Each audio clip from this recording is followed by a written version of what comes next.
আল্লাহ পাক রব্বুল আলামিন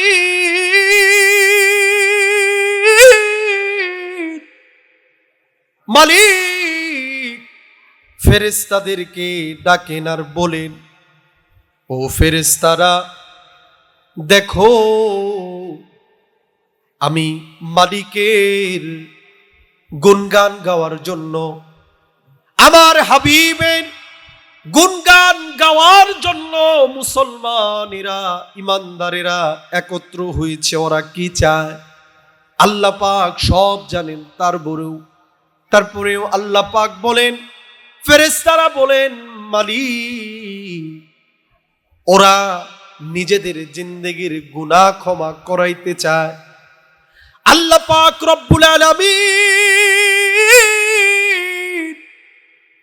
ফেরেশতাদেরকে ডাকেন আর বলেন, ওরা কি আমি মালিককে দেখেছে? ফেরেশতারা বলে, না না মালিক, ওরা আপনাকে দেখে নাই। জান্নাত জাহান্নামও তারা দেখে নাই। যদি তারা আপনাকে দেখতো, জান্নাত জাহান্নাম যদি তারা দেখতো, তাহলে জিন্দেগির সমস্ত কিছুকে তারা ভুলে মালিক আপনার স্মরণ নিয়েই তারা ব্যস্ত থাকতো। আল্লাহ তাআলার কাছে এই মাহফিলগুলোর দাম এত বেশি। সুবহানাল্লাহ বলুন। আপনাদের সামনে আমি একটি আয়াতে কারিমা তিলাওয়াত করেছি। আল্লাহ তাআলা বলতেছেন, হুঁশিয়ার এবং সতর্কতা অবলম্বনের জন্য আল্লাহ তাআলা বলতেছেন, রেড মার্ক সিগন্যাল দিয়ে রব্বুল আলামিন বলতেছেন, ইয়া আইয়ুহাল্লাযীনা আমানুত্তাকুল্লাহ হাক্কা তুকাতিহি ওয়া লা তামুতুন্না ইল্লা ওয়া আনতুম মুসলিমুন। আল্লাহ পাক রব্বুল আলামিন দুনিয়ার মানুষদেরকে ডাকতেছেন আর বলতেছেন, আল্লাহ বলেন, আল্লাহর তাকওয়া অবলম্বনের জন্য, আল্লাহর ভয়, আল্লাহর মুহাব্বত দিলের ভিতরে নিয়ে আসার জন্য এই কথা দুটো বলে আল্লাহ পাক রব্বুল আলামিন বলতেছেন, খবরদার, সাবধান, মুসলমান না হওয়ার আগ পর্যন্ত কিন্তু কবরে আসা যাবে না। আল্লাহ তাআলা বলতেছেন, মুসলমান না হয়ে মৃত্যু বরণ করো না। কথাটা আল্লাহর কথা, তাহলে এই কথার গুরুত্ব কত বেশি। সুবহানাল্লাহ। আল্লাহ পাক রব্বুল আলামিন বলতেছেন, খবরদার, খবরদার, মুসলমান না হয়ে কিন্তু কবরে আসবে না। তাহলে উপায় কিন্তু থাকবে না। আল্লাহর রাসূল সাল্লাল্লাহু আলাইহি ওয়াসাল্লাম বলেন, রাসূলুল্লাহ সাল্লাল্লাহু আলাইহি ওয়াসাল্লাম বলেন, কোন মানুষ ততক্ষণ পর্যন্ত মুমিন মুসলমান হতে পারে না যতক্ষণ পর্যন্ত তার হাত, তার জবান, তার অঙ্গ প্রত্যঙ্গগুলো আরেকটা মুসলমানের জন্য নিরাপদ না থাকে। আল্লাহর রাসূল সাল্লাল্লাহু আলাইহি ওয়াসাল্লাম বলতেছেন, ততক্ষণ পর্যন্ত একটা মানুষ মুমিন হতে পারবে না যতক্ষণ পর্যন্ত তার হাত এবং পা, জবান, অঙ্গ প্রত্যঙ্গ দ্বারা অন্য মুমিন মুসলমান নিরাপদে না থাকতে পারবে। এবার আমরা যদি আমাদের কৃতকর্মের সাথে আমাদের হিসাবগুলো মিলাই, আল্লাহর রাসূল যা বললেন, আমাদের হিসাবগুলো মিলালে পরকাল বোঝা আমাদের জন্য সহজ হয়ে যাবে। নবীজি সাল্লাল্লাহু আলাইহি সাল্লাম বললেন, তুমি তোমাদের হাত, পা, অঙ্গ প্রত্যঙ্গ দ্বারা যেন অপর মুসলমান নিরাপদে থাকে। আমাদের হাত পা তো দূরের কথা, আমাদের অঙ্গ ভঙ্গি দ্বারাও অন্য মুসলমানরা নিরাপদ না, ঠিক কিনা? আমরা ছোট করে দেখি, মানুষদেরকে হ্যায় প্রতিপন্ন করি, মানুষদেরকে বাঁকা চোখে দেখে আমরা কারো হাঁটা, অথচ আল্লাহর রাসূল সাল্লাল্লাহু আলাইহি সাল্লাম বলেছেন, অন্য কোনো মুমিন মুসলমানকে তুমি তোমার অঙ্গ প্রত্যঙ্গ দ্বারাও তিরস্কার করতে পারবে না। এটাও শরীয়তে নিষেধ।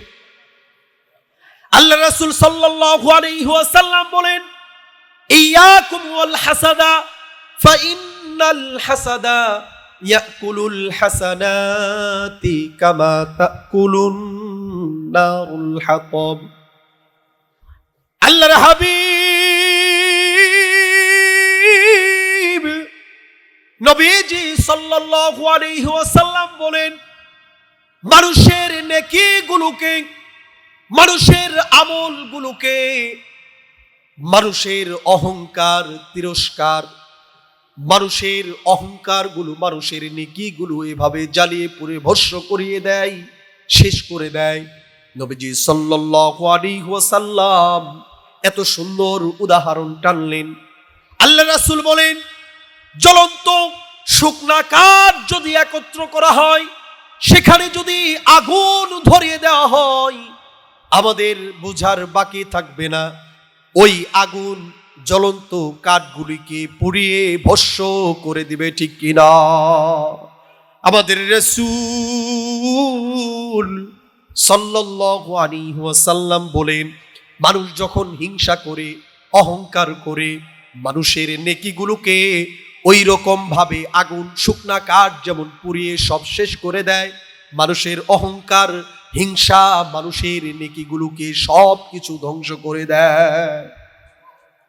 আল্লাহর হাবিব রাসূলুল্লাহ সাল্লাল্লাহু আলাইহি ওয়াসাল্লামের সাহাবীদের আচরণ কেমন ছিল, তারা কেমন রহমওয়ালা, সাহাবাদের আদত কেমন ছিল, আল্লাহর হাবিব রাসূলুল্লাহ সাল্লাল্লাহু আলাইহি ওয়াসাল্লামের সাহাবীদের পরকাল নিয়ে কেমন চিন্তা ছিল। হযরত ওমর রাদিয়াল্লাহু তাআলা আনহু জীবনের শেষ সময় যখন পার করেছেন, কাফেররা তার পেটের ভিতরে বর্ষা নিক্ষেপ করেছিল। হযরত ওমর রাদিয়াল্লাহু তাআলা আনহু মসজিদের ভিতরে প্রবেশ করতেন, নিজের গালটা মসজিদের ভিতরে নিজের গালটা ঘষতেন আর বলতেন, ওমর, মরণের পরে আল্লাহর কাছে কি জবাব দিবি? আমাদেরকে কে গ্যারান্টি দিয়েছে? আমাদেরকে কে গ্যারান্টি দিয়েছে? যারা জান্নাতের সুসংবাদ প্রাপ্ত সাহাবী হযরতে ওমর রাদিয়াল্লাহু তাআলা আনহু, যার ব্যাপারে রাসূলুল্লাহ সাল্লাল্লাহু আলাইহি ওয়াসাল্লাম বলেছেন, নবুয়তের দরজা যদি খোলা থাকতো, আমার পরে নবুয়তের দায়িত্ব হযরতে ওমর রাদিয়াল্লাহু তাআলা আনহু পেত। সুবহানাল্লাহ। এমন জলিল ও কদর একজন সাহাবী হযরতে ওমর রাদিয়াল্লাহু তাআলা আনহুর অহংকার তো দূরের কথা, পরকাল নিয়ে তার কেমন ফিকির। জীবনের অন্তিম মুহূর্তে গালগুলো মসজিদের ভিতরে ঘষে আর বলে, ওমর, আল্লাহর সামনে একদিন দাঁড়াতে হবে, সেদিন ওমর তুমি আল্লাহর সামনে কি হিসাব দিবা? আল্লাহ পাক রব্বুল আলামিনের হাবিব রাসূলুল্লাহ সাল্লাল্লাহু আলাইহি ওয়াসাল্লাম যে উমরের ব্যাপারে বলেছেন, একদিন মা আয়েশা সিদ্দিকা রাদিয়াল্লাহু তাআলা আনহাকে আল্লাহর হাবিব রাসূলুল্লাহ সাল্লাল্লাহু আলাইহি ওয়াসাল্লাম বললেন, হে আয়েশা, বলো তো আকাশের তারকার রাজির মতো নেক আমলকার আছে? আকাশের তারকারাজির মতো নেক আমল কার আছে? আম্মা জান আয়েশা সিদ্দিকা রাদিয়াল্লাহু তাআলা আনহা বলতেছেন, ওগো নবীজি, মনে হয় আম্মা জান আয়েশা রাদিয়াল্লাহু তাআলা আনহা এই উত্তর দেওয়ার আগে নবীজি সাল্লাল্লাহু আলাইহি ওয়াসাল্লাম জবাব দিচ্ছেন, হে আয়েশা, আকাশের তারকারাজির মতো নেক আমল হলো হযরতে উমরের। আল্লাহু আকবার। আল্লাহ পাক রব্বুল আলামিন হযরতে উমর রাদিয়াল্লাহু তাআলা আনহু, আল্লাহ তাআলা হযরতে উমরকে এত দামি করেছেন, মূল্যবান করেছিলেন। আল্লাহর রাসূলের জবান থেকে ওমরের নাম শোনার সাথে সাথে হযরতে আয়েশা সিদ্দিকা রাদিয়াল্লাহু তাআলা আনহার মন খারাপ হয়ে গেল। স্বাভাবিক অবস্থায় আমাদের মা বোনরা যারা আছেন, স্ত্রীরা যারা আছেন, ওনাদের সামনে ওনাদের বাপের বাড়ির যদি একটু কিঞ্চিত পরিমাণ বদনাম করা হয়, তাদের মন কিন্তু খারাপ হয়ে যায়, ঠিক না? হযরতে আয়েশা সিদ্দিকা রাদিয়াল্লাহু তাআলা আনহা মনে মনে ভাবতেছিলেন, আকাশের তারকারাজির মতো নেক আমল যদি থাকে তাহলে তো আমার বাবারই থাকার কথা ছিল। আল্লাহর হাবিব রাসূলুল্লাহ সাল্লাল্লাহু আলাইহি ওয়াসাল্লাম হযরতে আয়েশা সিদ্দিকা রাদিয়াল্লাহু তাআলা আনহার মন দেখে, তার আকার আকৃতি দেখে, মুখের আকৃতি দেখে বুঝতে পেরেছেন আয়েশার মনটা বড় খারাপ হয়ে গেছে। আল্লাহর হাবিব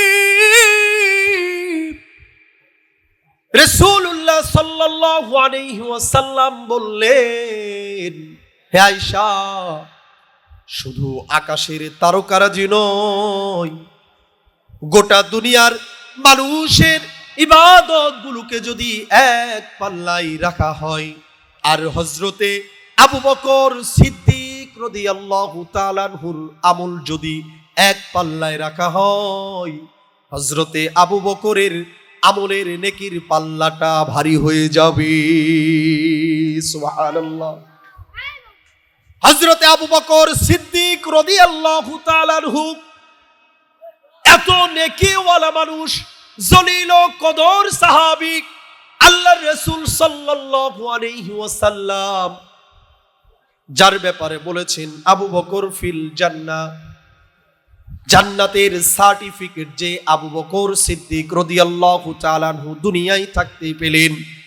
হযরতে আবু বকর সিদ্দিক রাদিয়াল্লাহু তাআলা আনহু কেমন দিলের মানুষ ছিলেন, তার দ্বারা কখনো কোনো মানুষ আঘাতপ্রাপ্ত হয়েছেন, ক্ষতিগ্রস্ত হয়েছেন এমন কখনো হয় না। হযরতে আবু বকর সিদ্দিক রাদিয়াল্লাহু তাআলা আনহু যখন একা একা হাঁটতেন, গাছগাছালি তরুলতা গাছের পাতাগুলো ধরতেন আর বলতেন, হে আবু বকর, আজকে যদি তুমি গাছের লতা পাতা হইতা, আবু বকর মরণের পরে আল্লাহ তাআলার সামনে তোমার কৃতকর্মের জন্য হিসাবের জন্য দাঁড়াতে হতো না। হযরতে আবু বকর সিদ্দিক রাদিয়াল্লাহু তাআলা আনহুর পরকাল নিয়ে যদি এত টেনশন আর চিন্তা থাকে গো, আপনাকে আমাকে কে গ্যারান্টি দিল মরণের পরে আল্লাহ তাআলার সামনে আমাদেরকে হিসাবের জন্য দাঁড়াতে হবে না? মরণের পরে দুনিয়া থেকে যেদিন বিদায় হয়ে যাব, কবরে যাওয়ার পর সব কিছু শেষ হয়ে যাবে, শরীরের হাড্ডিগুলো শেষ হয়ে যাবে, চামড়াগুলো শেষ হয়ে যাবে, মাথার চুলগুলো আস্তে আস্তে মাথার থেকে খসে পড়ে যাবে, 6 দিন পরে নখ খসে যাবে, 9 দিন পরে চুল। কবর গাহের সামান নিতে কইরো না কেউ ভুল, কবর জায়গা ভালো নয়, কবর জায়গা ভালো নয়, কবর জায়গা ভালো নয়। আমল দিয়ে কবর গৃহ সাজিয়ে নিতে হয়। 17 দিনে পেটে ফেটে শেষ পুকার খাদ্য হবে, 60 দিন পরে ঘুষ থাকবে না, কঙ্কাল পরে রবে, 90 দিনে হাড়গুলি সব ও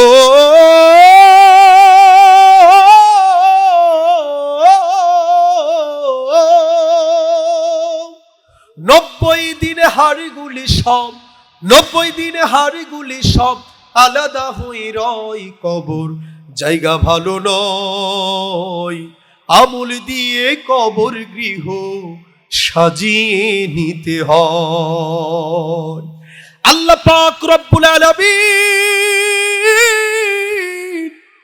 মালিক বললেন ওই কবরে কিন্তু মুসলমান না হওয়া পর্যন্ত আসা যাবে না। আল্লাহ পাক রব্বুল আলামিন আমাদেরকে বললেন মুসলমান না হয়ে যেন আমরা দুনিয়া থেকে না চলে যাই। তার মানে হলো সদা সর্বদা সর্বহালতে পরকালের চিন্তা, পরকালের ফিকির মানুষের দিলের ভিতরে যখন থাকবে, জাহানের ভিতরে যখন থাকবে, একটা মানুষ সদা সর্বদা মৃত্যুর কথা যখন স্মরণ করবে, দুনিয়াদারি ভুলে, সব কিছু ভুলে, তখন দুনিয়াদারি করলেও সেখানে মানুষকে ঠকাবে না, মানুষকে কষ্ট দেবে না।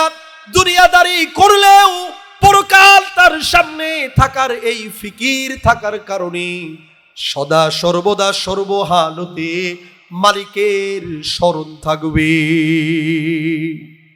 দুনিয়া তখন আর সে যতই কামাই করুক, পরকালের চিন্তা ফিকির সব সময় মাথার মধ্যে থাকবে। আল্লাহ তাআলা বলতেছেন পরকালে কবরে মুসলমান না হয়ে শোনা, আমরা যদি আমাদের আমলগুলোকে মিলাই, আমরা কি পরকালের জন্য পুরোপুরি প্রিপেয়ার্ড হয়েছি কিনা, আমরা কি পুরোপুরি প্রস্তুতি গ্রহণ করেছি কিনা, আমাদের আচরণ, আমাদের আখলাক দেখে তো মনে হয় না আমরা পরকালের জন্য পুরোপুরি প্রস্তুতি গ্রহণ করতে পেরেছি। আল্লাহ তাআলা কখন কোন সময় মালাকুল মউতকে পাঠাবেন আমরা কেউ বলতে পারবো না। পরকালের চিন্তা যখন মুমিনের দিলের ভিতরে যখন থাকবে, পরকালের ফিকির যখন মুমিনের দিলের ভিতরে থাকবে, বান্দা তখন নামাজ কাজা করতে পারবে না, বান্দা তখন নিজেকে সুদের সাথে সম্পৃক্ত করতে পারবে না। পরকালের ফিকির যখন দিলের ভিতরে থাকবে, কাউকে ঠকাতে পারবে না। আল্লাহ তাআলা এজন্য সমস্ত দুনিয়ার মানুষদেরকে হুঁশিয়ার করতেছেন আর বলতেছেন সাবধান, মুমিন না হয়ে কিন্তু কবরে আসবে না। আর মুমিন হওয়ার জন্য আল্লাহ তাআলা অন্যত্র আয়াতের মধ্যে বলে দিয়েছেন কদে আফলাহাল মুমিনুন আল্লাযীনা হুম ফি সলাতিহিম খাশিউন। আল্লাহ পাক রব্বুল আলামিন মুমিনের গুণাবলী সম্পর্কে বলেছেন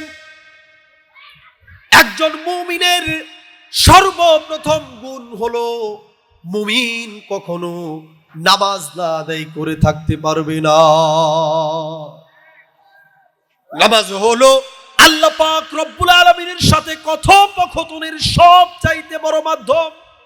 হযরতে মূসা আলাইহিস সালাতু ওয়াস সালাম আল্লাহ পাক রব্বুল আলামিনের সাথে কথা বলতেন তুর পাহাড়ে গিয়ে। একদিন আল্লাহ পাক রব্বুল আলামিন মূসা আলাইহিস সালাতু ওয়াস সালামকে বলতেছেন, হে মূসা, আপনি যে আমার সাথে কথা বলেন, বলেন তো আপনি কোথায় আর আমি কোথায়? হে মূসা, আপনি কোথায় আর আমি কোথায়? হযরতে মূসা আলাইহিস সালাতু ওয়াস সালাম জবাব দিচ্ছেন, আল্লাহ, আমি যখন আপনার সাথে কথা বলি আমার মনে হয় আপনার সাথে বসে বসে আমি মূসা কথা বলতেছি। আল্লাহু আকবার। আল্লাহ তাআলা বলেন, মূসা, না না, তোমার এবং আমার মাঝখানে হলো ৭০,০০০ পর্দা। আল্লাহু আকবার। আল্লাহ পাক রব্বুল আলামিন সেদিনও আমাদের কথা হযরতে মূসা আলাইহিস সালাতু ওয়াস সালামের সামনে বলেছিলেন। আল্লাহ তাআলা বলেছিলেন, মূসা, তুমি আমার সাথে কথা বলো, মাঝখানে ৭০,০০০ পর্দা, এক একটা পর্দার দূরত্ব হলো মূসা ৭০,০০০ বছরের। আল্লাহ, সেদিন আল্লাহ পাক রব্বুল আলামিন আমাদের কথা হযরতে মূসা আলাইহিস সালাতু ওয়াস সালামের সামনে বলেছিলেন।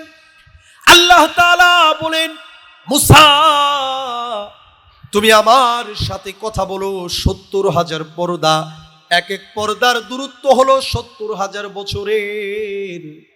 এমন একটা জামানা আসবে মূসা, যেই জামানার মানুষগুলো আমি আল্লাহ পাক রব্বুল আলামিনের সাথে কথা বলবে, মাঝখানে কোনো রকমের কোনো পর্দা থাকবে না।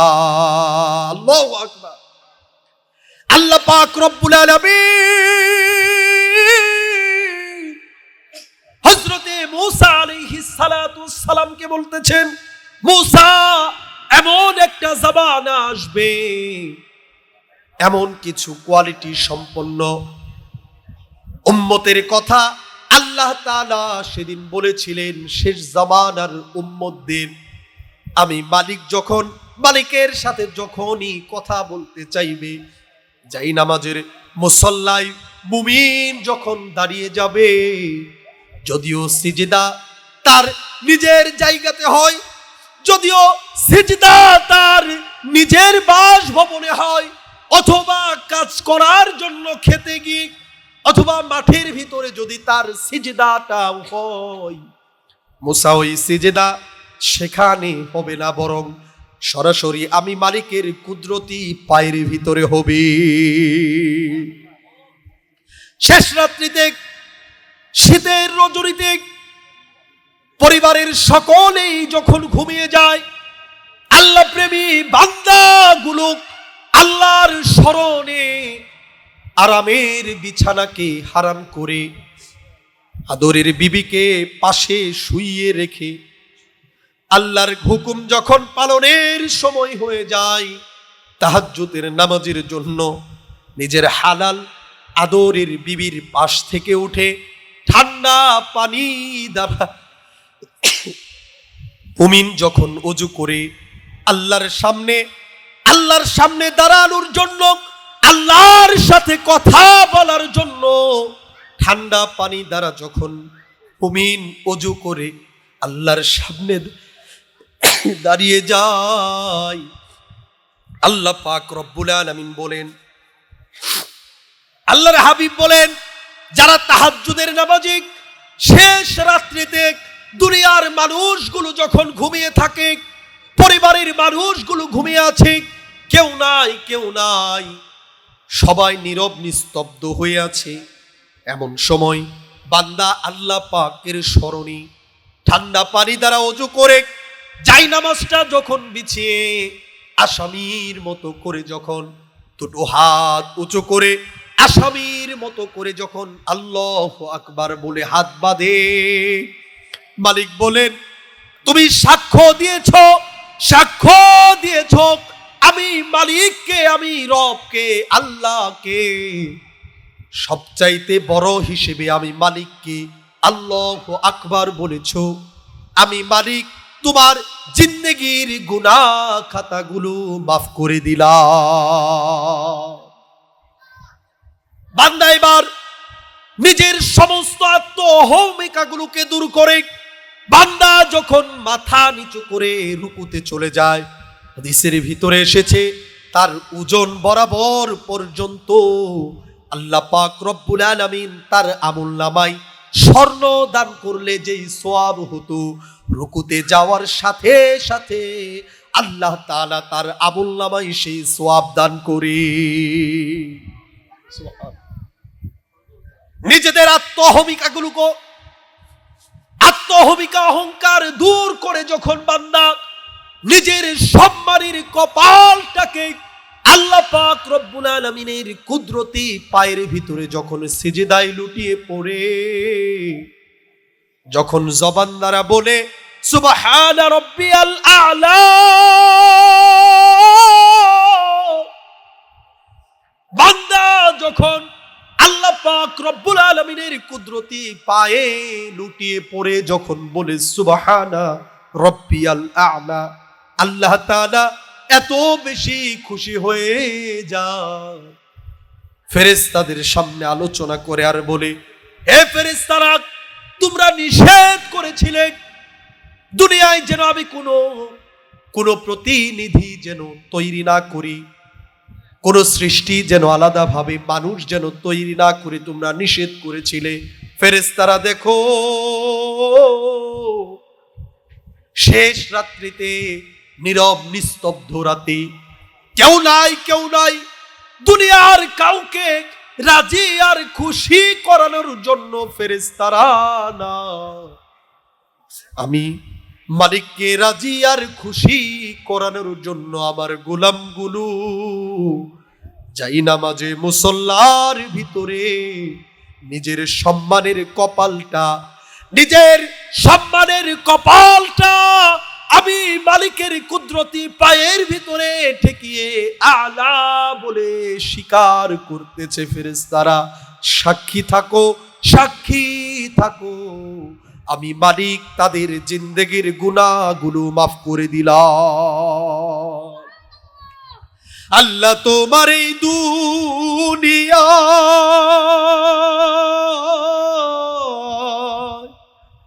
আল্লাহ তোমার এই দুনিয়ায় কেউ আসে কেউ চলে যায়, তবু তোমার ভয়ে কারো কাঁদে না হৃদয়।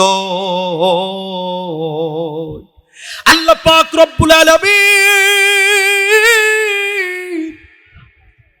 দুনিয়ার মানুষদেরকে সতর্ক করতেছেন আর বললেন, সাবধান সাবধান সাবধান, মুমিন না হয়ে মুসলমান না হয়ে কিন্তু কবরে আসবে না।